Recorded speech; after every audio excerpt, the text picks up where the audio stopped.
14 জুলাই নারীদের সাহসী উত্থানের দিন উদযাপন ও বাংলাদেশে চলমান নারী বিদ্বেষী তৎপরতার বিরুদ্ধে প্রতিবাদ গড়ে তুলতে আজ সন্ধ্যা 7টায় জাতীয় জাদুঘরের সামনে সমাবেশ ও মশাল মিছিল করেছে নারী সংহতি।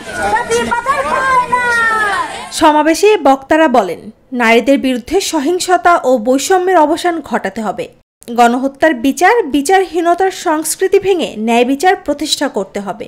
আমাদের কি আসলে এই উদ্দেশ্যই ছিল যে আমরা শুধু আন্দোলন করবো, মিছিল করবো, দরকারের সময় যাব, তারপর আমাদেরকে আর কোথাও যাওয়া হবে না, তারপর ক্ষমতা বন্টনের জায়গায় আমাদেরকে রাখা হবে না। তারপর আমরা দেখতে পাচ্ছি যে সামনে নির্বাচন নিয়ে খুব একটা আয়োজন করা হচ্ছে। সেইখানে আসলে নারীদের নিষ্ঠাটা কোথায়, তারা আসলে কিভাবে তাদের অধিকারটা বুঝে নিবে, সেইটা নিয়েও আসলে কথা বলা হচ্ছে না।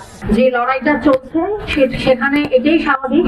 আমরা আসলে খুব একটা অবাক বোধ করিনি যে আমাদের এই আন্দোলনের পরে আস্তে আস্তে যে সামনে থেকে মেয়েরা অদৃশ্য হয়ে যাচ্ছিল, সেই জায়গাটা তো অবাক হওয়ার কিছু নেই। আমি মেয়েদেরকে এই কথাটাই বলবো, আমাদের সকলকে আমি এই কথাটা বলবো যে আমাদের কোনো লড়াই যেমন আমরা ছাড়িনি, আমাদের মেয়েদের আলাদা লড়াইটা যেটা, সেটার জন্য আমাদেরকে শুধু আজকে নয়, সব সময় উদযাপনে এবং বিদ্রোহে থাকতে হবে।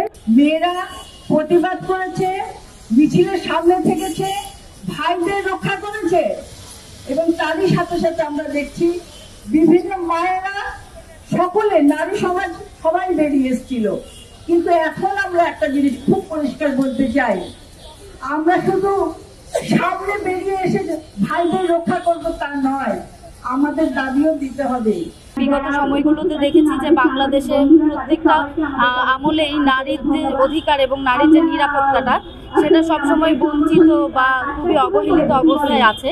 সেই জায়গা থেকে আমরা মনে করি যে নারীর নিরাপত্তা নিশ্চিত করার জন্য সবার আগে রাষ্ট্রকেই এগিয়ে আসতে হবে।